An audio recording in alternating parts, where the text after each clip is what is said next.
டாஸ்மாக் முறைகேடு தொடர்பாக ஒப்பந்ததாரர் ரமேஷ் என்பவர் மீதான வழக்கு விசாரணைக்கு மட்டும் இடைக்கால தடை விதித்து சென்னை உயர்நீதிமன்றம் உத்தரவிட்டிருக்கிறது. கூடுதல் விவரங்களோடு இணைகிறார் செய்தியாளர் சுரேஷ். சுரேஷ், வணக்கம். விவரங்களை பதிவு பண்ணலாம். வணக்கம்.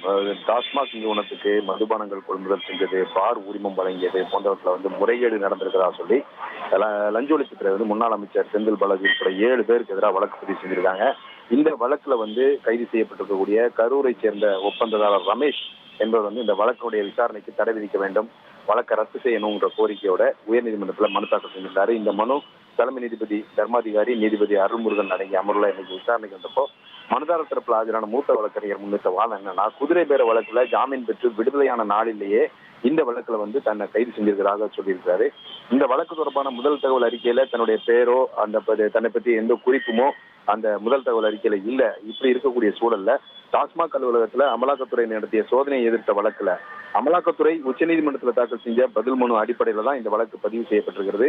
எந்த முறைகேடும் நடக்கலன்னு சொல்லி மாநில அரசும் உச்சநீதிமன்றத்தில் தெரிவித்திருக்குது என்று சுட்டிக்காட்டப்பட்டது. தமிழக அரசு மற்றும் லஞ்ச ஒழிப்புத்துறை தரப்பில் ஆஜரான மூத்த வழக்கறிஞர்கள் சொல்லும்போது அமலாக்கத்துறை அனுப்பிய கடிதங்கள் பதில் மனுக்கள் அடிப்படையில் தான் இந்த வழக்கு பதிவு செய்திருக்குது. ஆனா மதுபானங்கள் கொள்முதல் நிறுவனங்களிடமிருந்து லஞ்சம் பெறப்பட்டிருக்கிறது, பார் உரிமையாளர்களிடமிருந்து பார்ட்டி ஃபண்ட் பெறப்பட்டிருக்கிறது, வசூலிக்கப்பட்டிருக்கிறது. உச்சநீதிமன்ற தடைக்கும் இந்த வழக்கு விசாரணைக்கும் எந்த தொடர்பும் இல்லை. மனுதாரருக்கு எதிரான இந்த வழக்குல தடை விதிக்க கூடாது, இந்த மனு விசாரணைக்கு உகந்ததல்ல என்ற ஒரு வாதம் முன்வைக்கப்பட்டது. அனைத்து தரப்பு வாதங்களையும் கேட்ட நீதிபதிகள் இந்த மனு மீதான தீர்ப்பை இன்னைக்கு மாலை பிறப்பிப்பதாக தெரிவித்திருந்தார்கள். இந்த மாலை இந்த வழக்குல தீர்ப்பளித்த நீதிபதிகள் மனுதாரர் ரமேஷுக்கு எதிரான வழக்கு விசாரணைக்கு மட்டும் இடைக்கால தடை விதித்து உத்தரவிட்டிருக்கிறார்கள்.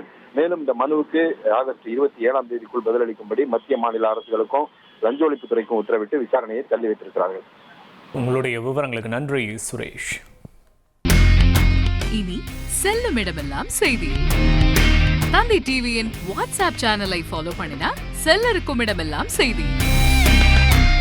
இதோ QR கோட் இப்பவே ஸ்கேன் பண்ணுங்க, ஃபாலோ பண்ணுங்க.